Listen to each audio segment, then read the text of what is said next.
Welcome to D-Lab. Task at hand today is installing a master volume kit in this Marshall amplifier.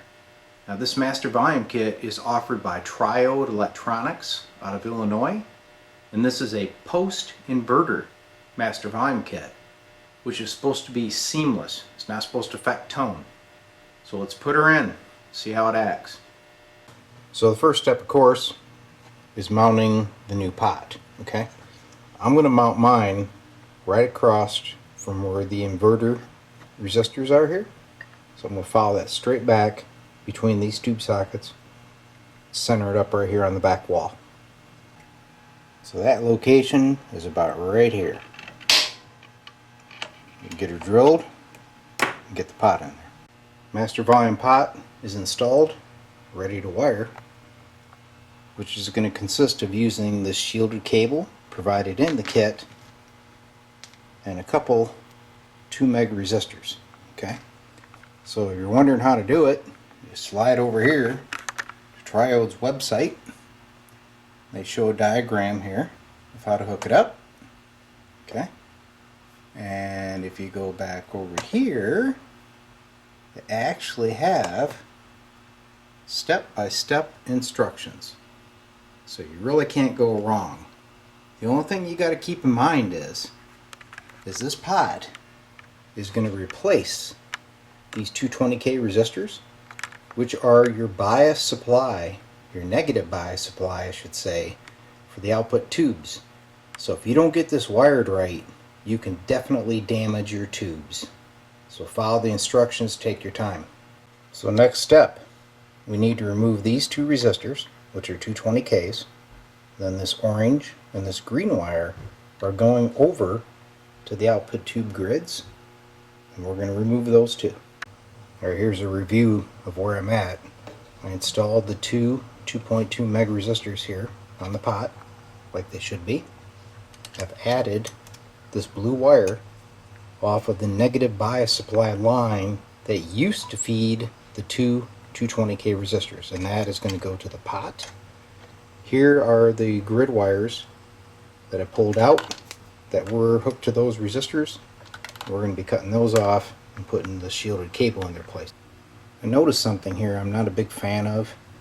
You can see the grid resistors here. They have the jumper going across and they're just kind of floating in midair. But pin 1 on these tubes is not used, so I'm going to disconnect these wires and we're going to put these resistors from the current pin, which is 5, over to 1, and then we'll hook our grid over here to support those resistors. So I've got the new grid resistors installed. Jumper's going between the 2 tubes, and then here is the shielded cable feeding the 2 pairs of output tubes, coming around, going to the pot. Here's the 2 wires that go to the existing locations on the phase inverter.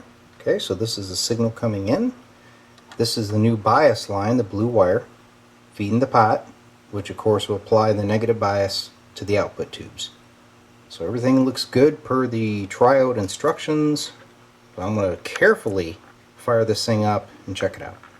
So here's what you want to do before you apply power to your amp. Hook a meter up to the bias, go into those grid resistors. Okay, I'm going to turn on just the main power, not the standby. You want to verify you've got negative voltage on both sets of these tubes, because if you don't and you turn on that standby, they're going to go up in a puff of smoke. So I have negative voltage on both. Next, I'm going to go over here to my bias test point. Okay, now this is going to be in the millivolts, so I'm looking for about 40 millivolts, and that is the bias that I'm monitoring on one of the output tubes. Now the plate's on. You can see she's right where she should be. Next thing I'm going to do is kind of play with the master volume and make sure that does not affect the negative voltage to the tubes. And you can tell by watching the bias. So I'm moving it, and the bias is staying constant. So we're probably just fine. Here's a piece of information I need to cover that Triode's instructions were not very clear on. you see your two shielded cables. This one goes up here to the inverter circuit. This one takes off over to the tubes. The shields are connected together, and then they're connected here to the negative bias supply. And what that does is it sets up common mode noise rejection. So you're actually putting a negative DC bias on these shields. Now on these ends, they're clipped off, okay? So you don't terminate over here.